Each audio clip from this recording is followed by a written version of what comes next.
Hello students, भौतिक विज्ञान कक्षा 12 वैद्युत विभव। आज वीडियो नंबर 2 देखेंगे। पिछले वीडियो नंबर 2 में सबसे पहले बताया गया है वैद्युत समविभव पृष्ठ क्या होता है। समविभव पृष्ठ, तो समविभव पृष्ठ क्या होता है? ठीक, समविभव पृष्ठ क्या है? वैद्युत क्षेत्र में खींचा गया वह पृष्ठ जिस पर स्थित सभी बिंदुओं पर विभव समान होता है उसे समविभव पृष्ठ कहते हैं। वैद्युत क्षेत्र में खींचा गया वह पृष्ठ जिस पर स्थित सभी बिंदुओं पर विभव समान हो वो समविभव पृष्ठ कहलाता है। जैसे मान लीजिए कोई बिंदु आवेश है जिससे वैद्युत बल रेखाएं निकल रही हैं, मान लो धन आवेश है, तो इसका समविभव पृष्ठ क्या होगा? यदि वैद्युत बल रेखाएं फैल रही हैं या सिकुड़ रही हैं तो इसका समविभव पृष्ठ क्या होगा? इसको केंद्र मानकर, अगर हम इसको केंद्र मानकर एक निश्चित त्रिज्या लेकर एक गोला खींचेंगे तो ये समविभव पृष्ठ होगा, क्योंकि इस पर स्थित सभी बिंदुओं पर विभव क्या होगा? समान होगा। किसी बिंदु आवेश का किसी बिंदु पर विभव निकालोगे, दूरी समान है, दूरी त्रिज्या के बराबर लेंगे, v बराबर 1/4 q अपन r। जब q अपन r होगा तो सभी बिंदुओं पर विभव समान होगा। तो अगर असमान वैद्युत क्षेत्र है तो उसका समविभव पृष्ठ गोली होगा, वैद्युत बल रेखाएं या निकल रही है या सिकुड़ रही है। और अगर वैद्युत क्षेत्र समान हो जाता है, अगर एक समान वैद्युत क्षेत्र है तो उसका समविभव पृष्ठ, जब वैद्युत बल समान वैद्युत क्षेत्र समान होने का मतलब वैद्युत बल रेखाएं समदूरस्थ हैं, तो इसका समविभव पृष्ठ कैसा होगा? समतल प्लेन होगा, इस तरह से होगा। ये समविभव पृष्ठ है। और समविभव पृष्ठ की प्रॉपर्टीज क्या है, इनके गुण क्या है? समविभव पृष्ठ पर स्थित सभी बिंदुओं पर विभव समान होता है, अर्थात समविभव पृष्ठ पर किसी भी दो बिंदुओं में विभवांतर शून्य होगा, और जब विभवांतर शून्य है तो आवेश को एक बिंदु से दूसरे बिंदु तक ले जाने में कोई कार्य नहीं करना पड़ेगा, और वैद्युत बल रेखाओं की दिशा सदैव समविभव पृष्ठ के लंबवत होगी। ये समविभव पृष्ठ है, ठीक है। उसके बाद अब आता है, आगे चलते हैं, नेक्स्ट टॉपिक इसी वैद्युत विभव में है वैद्युत द्विध्रुव के कारण वैद्युत विभव। जैसे आपने वैद्युत द्विध्रुव के कारण वैद्युत क्षेत्र की तीव्रता निकाली थी, इसी तरह से हम लोग वैद्युत द्विध्रुव के कारण वैद्युत विभव निकालेंगे। उसमें दो स्थितियां हैं, अच्छी स्थिति और निरक्षीय स्थिति। तो वैद्युत द्विध्रुव सभी लोग जानते हैं, जब दो समान मात्रा तथा विपरीत प्रकार के आवेश एक दूसरे से अल्प दूरी पर रखे होते हैं तो इस निकाय को वैद्युत द्विध्रुव कहते हैं। तो उसमें वैद्युत द्विध्रुव के कारण वैद्युत द्विध्रुव के कारण वैद्युत द्विध्रुव के कारण वैद्युत द्विध्रुव के कारण वैद्युत विभव वैद्युत द्विध्रुव के कारण वैद्युत द्विध्रुव के कारण वैद्युत विभव अच्छी स्थिति हम लोग पढ़ेंगे। अच्छी स्थिति में अच्छी स्थिति को अनवैध स्थिति भी कहते हैं। अच्छी स्थिति को अनवैध स्थिति भी कहते हैं, वो पढ़ेंगे। माना कोई वैद्युत ध्रुव है ए बी, जो कि -q और +q आवेशों से मिलकर बना है और उनके बीच की दूरी 2l है। एक ऐसे माध्यम में रखा है जिसका परावर्तनांक है, इसके मध्य बिंदुओं से r दूरी पर अच्छी स्थिति में एक बिंदु C है जिस पर हमें वैद्युत विभव ज्ञात करना है। से r दूरी पर, एक मध्य बिंदु से r दूरी पर अच्छी स्थिति में लाइन पर होता है। तो हम लोग क्या करेंगे? पहले +q आवेश कण विभव निकालेंगे। +q आवेश कण जब आप विभव निकालेंगे तो v1 बराबर 1/4 पाई एप्सिलॉन 0 के q अपन r माइनस l। यहां से दूरी हो जाएगी r में से ये l घटा देंगे, मध्य बिंदु से लिया गया ये रहे r माइनस l हो जाएगी। माइनस q आवेश कण जब विभव निकालेंगे तो v2 बराबर 1/4 पाई एप्सिलॉन 0 के q अपन r प्लस l हो जाएगी। ये हो जाएगा परिणामी विभव दोनों के योग के बराबर होगा। बिंदु C पर जो परिणामी वैद्युत ध्रुव का बिंदु C पर परिणामी विभव v बराबर v1 + v2 हो जाएगा। लेकिन हमने आपसे बताया था कि अगर +q आवेश है तो उसके कारण विभव धनात्मक होगा, -q आवेश है तो उसके कारण विभव ऋणात्मक होगा या माइनस में। लेकिन इसमें चूंकि दिशा नहीं होती इसलिए परिणामी विभव दोनों के योग के बराबर होगा।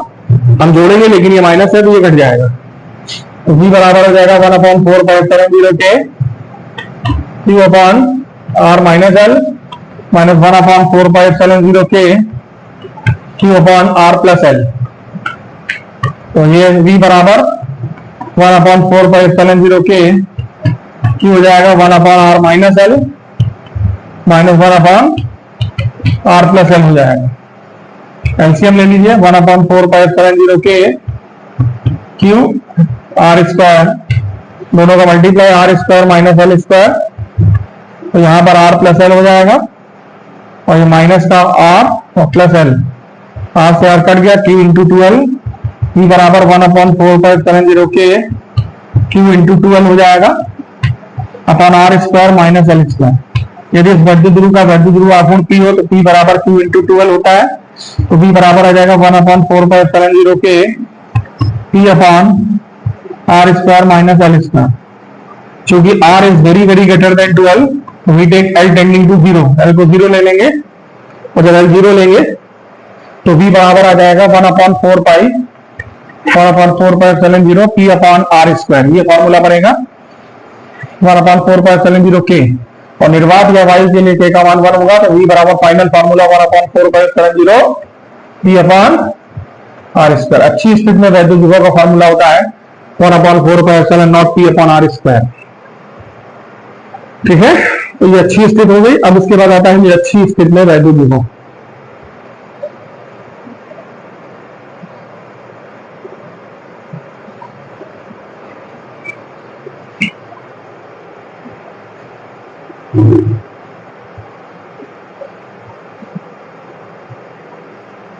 ये अच्छी स्थिति,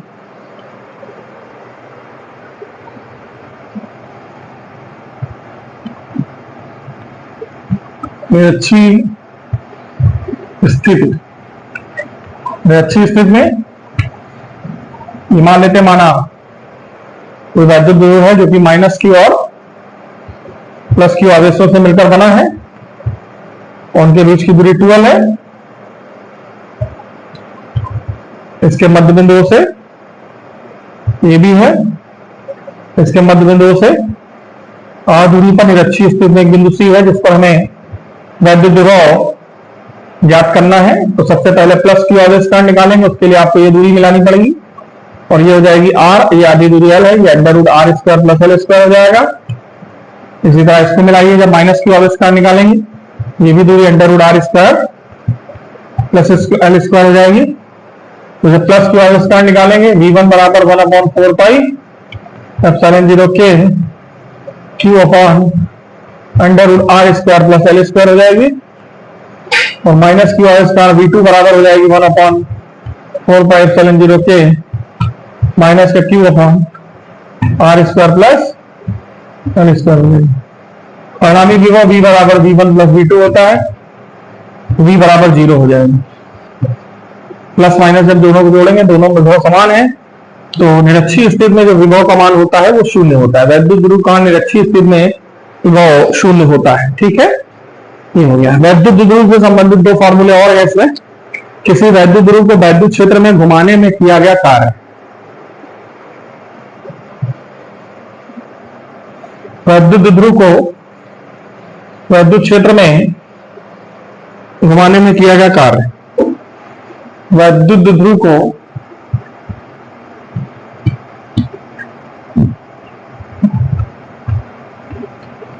वो वैद्युत क्षेत्र में घुमाने में किया गया कार्य, वैद्युत क्षेत्र में घुमाने में किया गया कार्य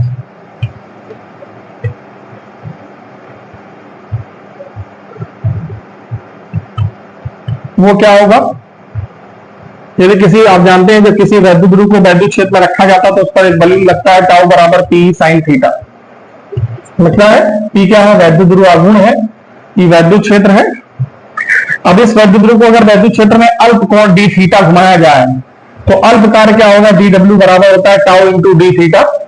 फर्स्ट कक्षा 11 में घूर्णन गति में बताया गया था कि बलाघूर्ण द्वारा जो किया गया कार्य होता है किसी वस्तु घुमाने में, वो कार्य बराबर होता है बलाघूर्ण इंटू कोणीय विस्थापन, उसी से लिया गया है। dw बराबर टाउ इंटू, तो dw बराबर ये हो जाएगा P sin थीटा और ये d थीटा हो जाएगा अल्प कोण। अगर इसको, अब इस वैद्युत ध्रुव को अगर वैद्युत क्षेत्र में 0 से थीटा कोण घुमाएं तो कुल कार्य कितना होगा, समाकलन of 0 to theta D W.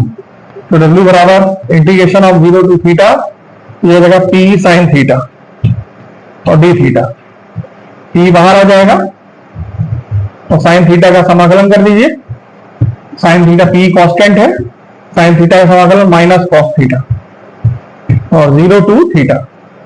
Minus बाहर करिए, माइनस का पी हो जाएगा, फिर इसमें अपर लिमिट लगाइए cos theta minus cos 0। Cos 0 की वैल्यू 1 होगी, तो डब्ल्यू बराबर माइनस का पीई कॉस थीटा माइनस 1 या डब्ल्यू बराबर पीई ब्रैकेट में 1 माइनस कॉस थीटा, ये हो जाएगा। ये वैद्युत ध्रुव को वैद्युत क्षेत्र में घुमाने में किए गए कार्य का सूत्र है। W बराबर पी ब्रैकेट 1 माइनस कॉस। अगर 90 डिग्री घुमाएंगे तो cos 90 की वैल्यू 0, W बराबर पी हो जाएगा। अगर इस वैद्युत को वैद्युत क्षेत्र में 90 कोण घुमाते हैं तो कार्य होगा W बराबर पी, क्योंकि थीटा 90 cos 90 0। और अगर 180 घुमाते हैं cos 180 की वैल्यू -1 हो जाएगी, W पर -1 रखेंगे, -1 प्लस 1 हो जाएगा, W बराबर 2p हो जाएगा। W बराबर 2p हो जाएगा। लास्ट पॉइंट इस चैप्टर का, एक समान वैद्युत क्षेत्र में वैद्युत ध्रुव की स्थितिज ऊर्जा।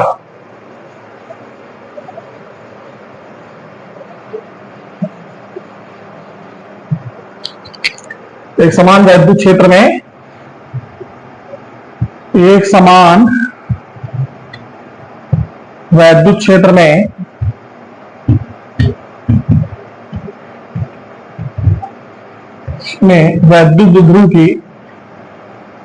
वैद्युत द्विध्रुव की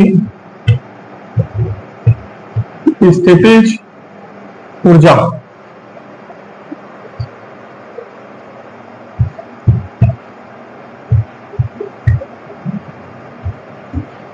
देखें।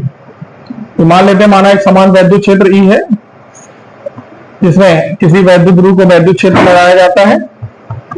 वैद्युत ध्रुव ए बी है जो कि माइनस क्यू प्लस क्यू आवेशों से मिलकर बना है और उनके बीच की दूरी 12 है। इसको अनंत से वैद्युत क्षेत्र में लाते हैं, तो जैसे इसको वैद्युत क्षेत्र में लाएंगे माइनस क्यू आवेश पर वैद्युत क्षेत्र की विपरीत दिशा में कार्य बल लगेगा, प्लस क्यू आवेश पर वैद्युत क्षेत्र की दिशा में बल लगेगा। अतः इसको लाने में कार्य प्राप्त होगा और इसको लाने में कार्य किया जाएगा। इसको लाने में कार्य किया जाएगा। तो लेकिन माइनस क्यू आवेश चूंकि अनंत से आएगा तो बी से होते हुए आएगा। माइनस क्यू आवेश आप देख रहे हैं प्लस क्यू आवेश की अपेक्षा 12 दूरी ज्यादा तय कर रहा है, अनंत की दूरी समान मानी जाएगी। लेकिन जब ये वैद्युत क्षेत्र के अंदर आएंगे तो प्लस क्यू आवेश नहीं रुक गया, माइनस क्यू आवेश यहाँ तक आएंगे। माइनस क्यू आवेश ने प्लस क्यू आवेश तक ज्यादा 12 दूरी ज्यादा तय की, इसलिए माइनस क्यू आवेश को अनंत से वैद्युत क्षेत्र में लाने में किया गया कार्य और प्लस क्यू आवेश को अनंत से वैद्युत क्षेत्र में लाने में किया गया कार्य और माइनस क्यू आवेश को अनंत से डी तक लाने में प्राप्त कार्य एक दूसरे से कैंसिल हो जाएंगे।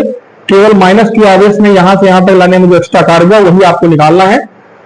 तो कार्य बराबर हो जाएगा बल इंटू विस्थापन F इंटू 12, W बराबर हो जाएगा बराबर Q हो जाएगा, बल लगेगा और इसका 12 है। Q इंटू 12 आप जानते हैं, W बराबर Q इंटू 12 जो होगा वो P हो जाएगा, W बराबर P। वैद्युत ध्रुव को वैद्युत क्षेत्र में अनंत से लाने में जो कार्य होगा वो W बराबर P होगा। अगर इसको थीटा कोण घुमाया जाए तो कार्य कितना होगा, P अभी पीछे जो लगाया था 1 माइनस कॉस थीटा होगा।